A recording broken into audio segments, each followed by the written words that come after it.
Okay, thanks, Anne. And it's nice to be here. It's always nice to be back in Vienna, and especially on this occasion. And so I'm going to talk about population and climate change, and the revisited part is to revisit the topic of this book, showing the cover up here, that was published in 2001, and it represents the first way in which Wolfgang and I really interacted. It was originally the occasion of us meeting and initially working together. It had a, obviously huge impact on me and my career since then. And I think that, my experience is not unlike many other people who started working with Wolfgang at some point, and then this influenced them for quite some time afterwards. So it seemed like a good topic to revisit today on this occasion of celebrating Wolfgang's birthday. We can look back a little bit and see what has happened in this field since then. The story actually, so this is published in 2001. The story actually started a little before that. I first came to IASA in 1996 as part of the YSSP program. I had just finished a PhD actually in Earth system science, so in kind of natural science of climate change. Somehow I had ended up with a chapter on population and emissions in my dissertation. I snuck it in there somehow, and had done some work with John Bonegartz in New York. I was at NYU, just through a project that was jointly funded that I participated in on population and emissions. So kind of got started, interested, then, hey, there's this IASA place, that sounds pretty interesting, why don't I try going there? And Wolfgang and Landis McKellar and several other people who contributed to this work were there at the time, thinking about putting together a book on this topic that was based partly on the kind of nucleus of some work that Landis had done for a big social science of climate change study called, I think it was called Human Choice and Climate Change, run by Steve Rayner and Liz Malone. And so there was material around, and idea was to put together a book. And a short, quick 5 years later, it actually turned into a book. And the idea at the time was that both population and climate change are long-term issues,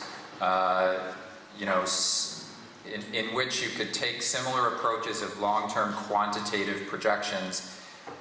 They each influenced each other, and yet these two things and their influences on each other had received very little attention at the time.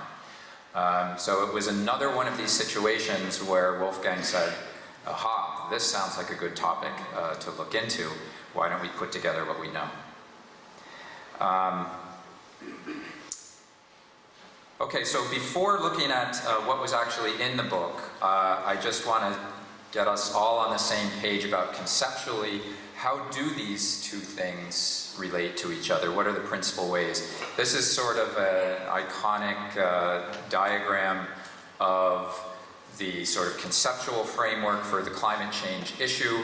So for climate change, what we're really concerned with in the end is there in the middle is risks to people and to ecosystems from climate change. And those risks result from both changes in the physical climate system, that's the stuff on the left. These hazards are things like sea level rise, changes in storm frequency, floods, droughts, things like that, driven by climate. But risk is also a function of societal conditions, and these are things here on the right. And so there's socioeconomic pathways, it's sort of trends in societal development over time, adaptation and mitigation or policy responses, governance, and so on.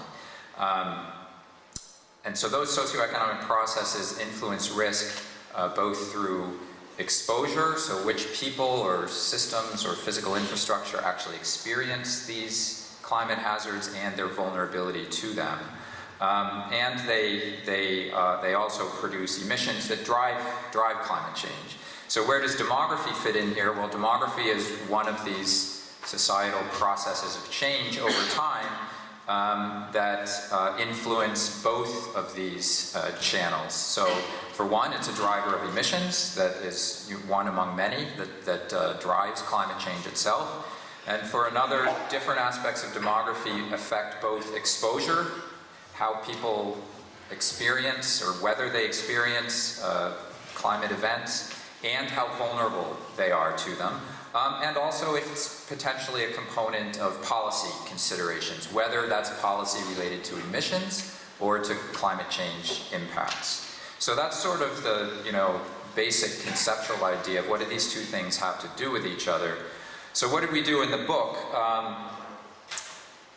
The book was divided into two parts. Part one was overviews of the basic disciplinary sets of information, one on the state of climate change and climate policy, one on human population, which was a summary of demographic theories and also of the recent EASA projections at that time, the 1996 projections.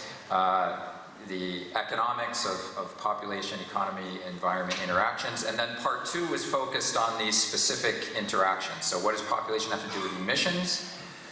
What does it have to do with adaptation or really impacts or vulnerability? And how to think about the case for how the case for population policy may be affected by the climate change issue. So what did we conclude about this? So if I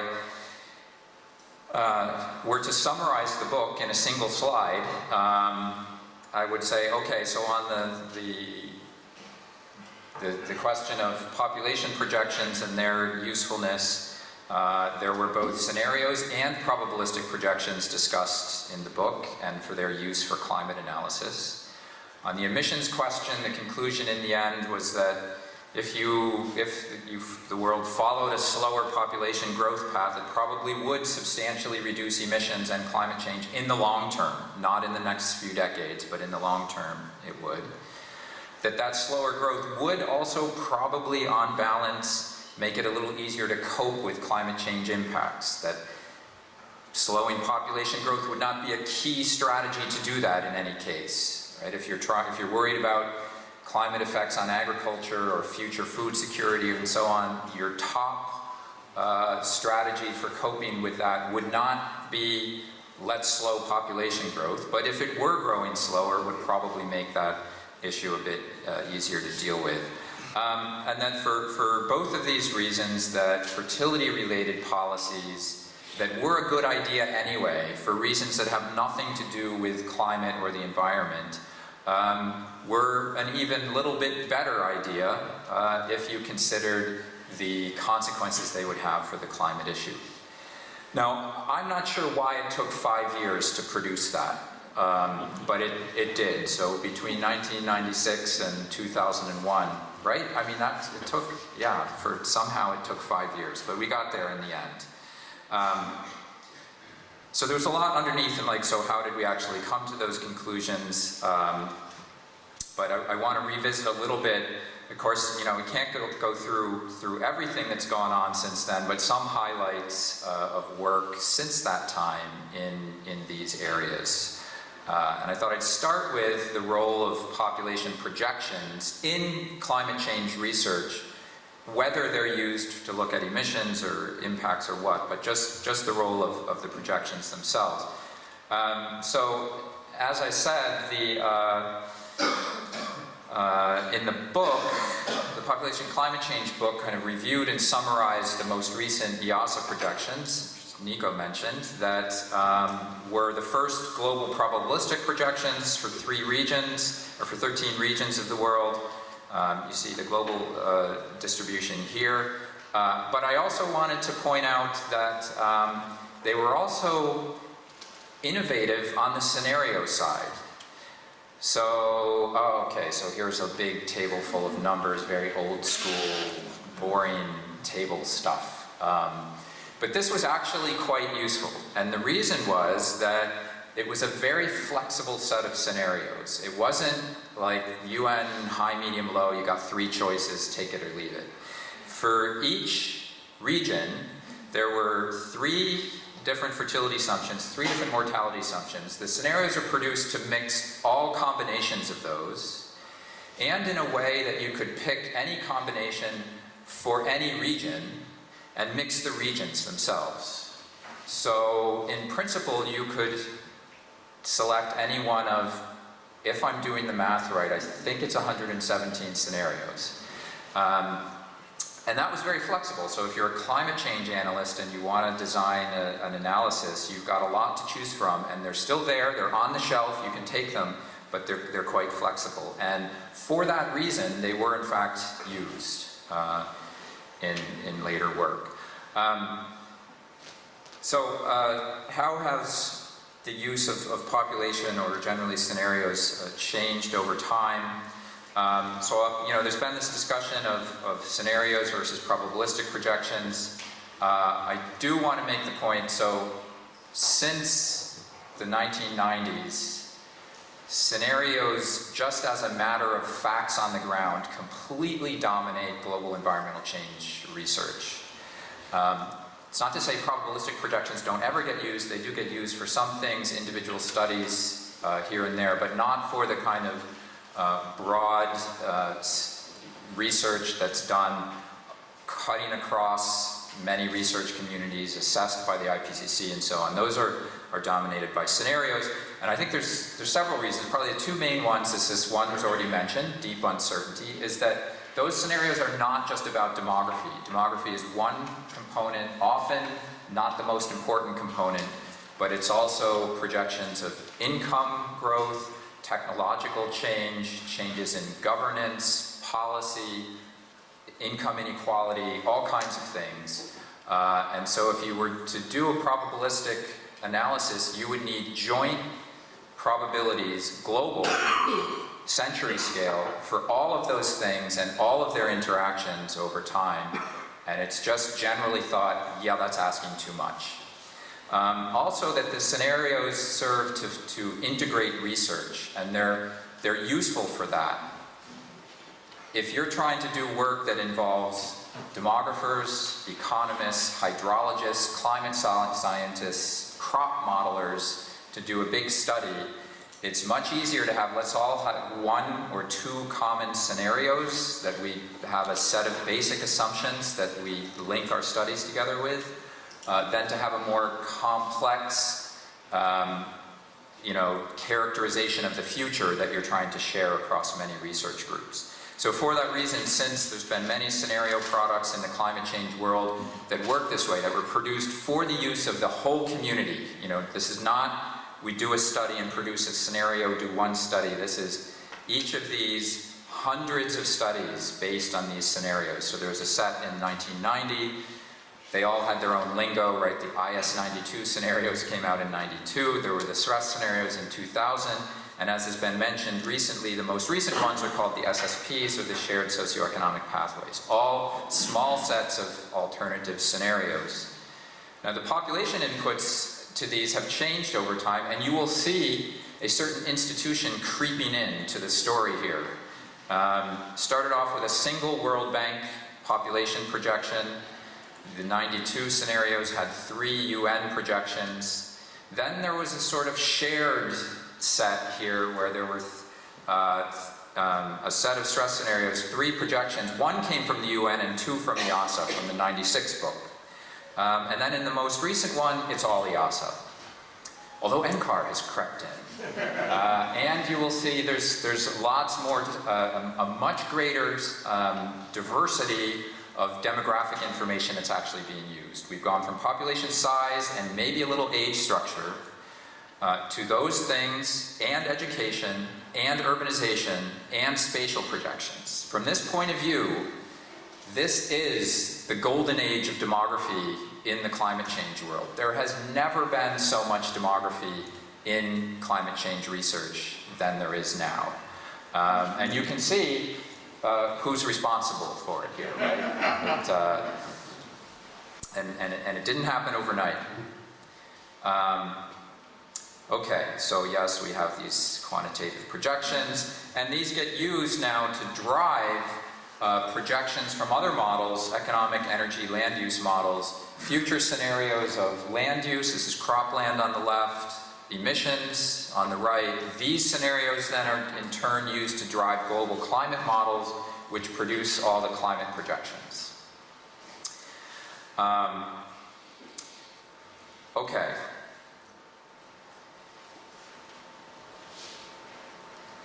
I'm going to skip most of the stuff in my talk. So population and emissions, what we did in the book on population emissions was very simple, and at that time there was very little work on this topic. A lot of it was based on this IPAT identity, which most of you know about, that just expresses emissions as a function of population, income, and technology. Used that simple linear relationship to decompose historical trends into contributions from different elements and to do simple projections of the future. What's happened since then is there's now a fairly large and expanding statistical literature that moved beyond the identity and said, well, rather than assuming what the relationship between these variables is, let's actually test it and do regression-based analyses of what is in fact the role of population. Is it a linear relationship? Is it nonlinear? And then there's been much more sophisticated modeling studies to look at how sensitive future emissions projections are to alternative demographic pathways, including not just different population growth rates, but also including the effect of age structure on economic growth and energy use and emissions, including the effect of urbanization, and including some of the interactions between demographic change and the economy. So I'm not going to go through those. I am instead going to skip back to the impact side, which is a little bit newer. Now, there's a lot of work. Wolfgang, Raya, others are involved in looking at how demography influences the differential vulnerability of people of different education classes, age groups, regions, and so on to climate change impacts. There's been a lot of work as well on exposure, on how does future population change and where people live affect how many people and what types of people would be exposed to climate hazards. And I want to look a little bit at that. There is a bit of a cottage industry now developing in spatial population projections. So we've been active in that, but there's actually a bunch of it now. So this is just a list of types of large-scale, either global or large region, spatial gridded population projections that are being produced. Some work that started at IASA and that we built on at NCAR for global projections. There are a number of products now that are focused on projecting population density in coastal areas that would be subject to the risks from sea level rise and coastal storms. And then, at least 3 different institutions doing projections just focused on the US. So there's a lot of this going on. And they're getting used in a lot of different analyses, impact analyses. So I want to give you one example of what kind of application spatial projections are used in and the kind of results you can look at. So as part of a sort of large multi-study assessment of impacts that we did at NCAR and that is wrapping up about now, this consisted of starting with simulating 2 alternative future climate scenarios. So running the large global 3-dimensional global climate models, say what would climate look like under high emissions and low emissions. Using that with land surface models that include explicit representation of urban surfaces. And that's important because urban areas heat up different from rural areas. So if you're interested in extreme heat outcomes where people live, you want to know how hot is it in cities, not just in general. And then combining this with a spatial global population projection to say, well, how hot would it be where people might be living? And how different might that turn out under different population projections or different climate projections? Now you can go farther than that and look at what would the actual health outcomes that you're interested in the end, the health risks, be? Mortality, morbidity, labor productivity, and so on. I won't say much about that, but we did also do some epidemiological modeling to look at projected mortality changes for 82 cities in the US based on both future population changes and climate. I'll skip to a summary of the exposure results. So if you combine these, you can think of these as projected maps of the future. Here I'm looking toward the end of the century, 2060 to 2080, maps of projected distributions of people, overlain with maps of projected heat waves from the climate model, and then say, well, in the future, how many people would be exposed to how many days of heat wave? Lots of definitions for heat waves, we're using one. And then add it all up, everywhere. And that's what this plot shows. On the left is current. How much current exposure to heat waves is there? Not a lot. It's kind of by definition of heat waves. And in the future, there's 4 different scenarios, 2 climate scenarios, 2 population scenarios crossed. And the first result is there's a lot in all of them. There's a big increase in extreme heat, there's a big increase in exposure. The red bars are high emissions, so there's a lot more if climate is higher than if it's lower. But the population assumption, which is the difference within the colors, makes a big difference as well. And that's due both to population size, but to urbanization and to where specifically people are living. So simply in looking at exposure results, you can, taking into account population change, is quite important. In this case, almost as important as climate itself. Now, when you go to one step beyond exposure, as you can imagine, the socioeconomic characteristics of people, their age, their income, potentially their education level, matters as well to what does this actually mean for mortality or for morbidity. And then you get results where the state of society typically matters a lot more than how much climate change you get. That is the typical result, not in all impacts, climate change impacts, but in many of them, and I would say probably in most of them. Okay, so, summary. I think we've come a long way since the 2001 book, both in the provision of demographic information, projections into climate change analyses, and the kinds of work that gets done with them. There's still a long way to go, though, I think. Of course, more population projections. You can never have too many population projections. I think Anne had a good list the other day. Samir's talk on subnational projections, I think, is quite important. The spatial projections are important, although currently they lack characteristics. They're gridded projections of numbers of people. And what you really want to know is numbers of people by characteristics that matter to their vulnerability, whether that's age or education or income. That's an important next step. An additional thing that I think is important is narratives for projections, is that often demographic projections come with here's a low, here's a high, here's a medium, but not what is it that in the demographer's mind is going on in the world that would produce that outcome? Because that state of the world is what can connect that information to a larger scenario about societal change that the climate analysis is using.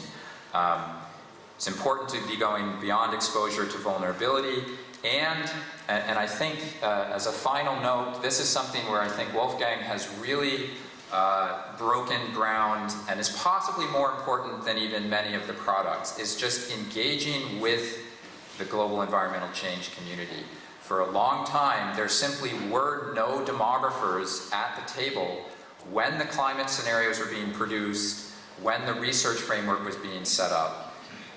Wolfgang's participation in the whole process of developing the SSPs, not just doing the projections here in Vienna and then providing them, but helping formulate the storylines and the scenarios has been really essential, and I hope can set an example for all of us to continue this kind of integrated work in the future. So thank you, happy birthday Wolfgang, and I will look forward to many more years of this kind of collaboration to come. I'm sorry.